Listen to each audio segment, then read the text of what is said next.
Nahum chapter 3. Woe to the bloody city! It is full of lies and robbery. The prey departeth not. The noise of a whip, and the noise of the rattling of the wheels, and of the prancing horses, and of the jumping chariots. The horseman lifteth up both the bright sword and the glittering spear, and there is a multitude of slain, and a great number of carcasses, and there is none end of their corpses. They stumble upon their corpses. Because of the multitude of the whoredoms of the well-favored harlot, the mistress of witchcrafts, that selleth nations through her whoredoms, and families through her witchcrafts. Behold, I am against thee, saith the Lord of hosts, and I will discover thy skirts upon thy face, and I will show the nations thy nakedness, and the kingdoms thy shame.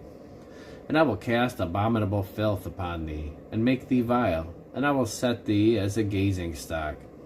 And it shall come to pass, that all they that look upon thee shall flee from thee, and say, Nineveh is laid waste.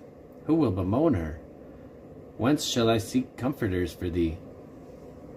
Art thou better than populous No, that was situate among the rivers, that had the waters round about it, whose rampart was the sea, and her wall was from the sea?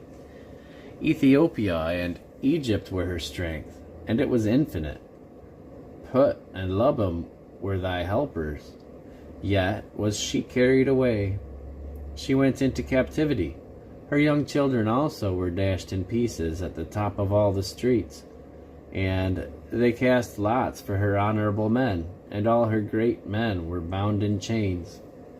Thou also shalt be drunken, thou shalt be hid.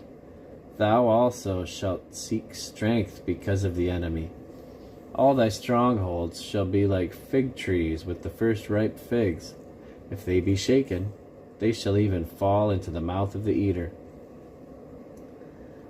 Behold, thy people in the midst of thee are women. The gates of thy land shall be set wide open unto thine enemies. The fire shall devour thy bars.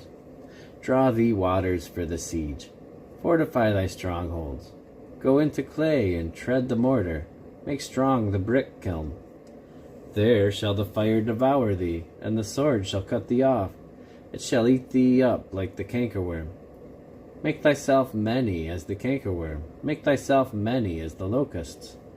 Thou hast multiplied thy merchants above the stars of heaven. The cankerworm spoileth and flieth away. Thy crown are as the locusts, and thy captains as the great grasshoppers which camp in the hedges on the cold day. But when the sun ariseth, they flee away, and their place is not known where they are. Thy shepherds slumber, O king of Assyria. Thy nobles shall dwell in the dust. Thy people is scattered upon the mountains, and no man gathereth them. There is no healing of thy bruise. Thy wound is grievous. All that hear the bruit of thee shall clap the hands over thee. For upon whom hath not thy wickedness passed continually?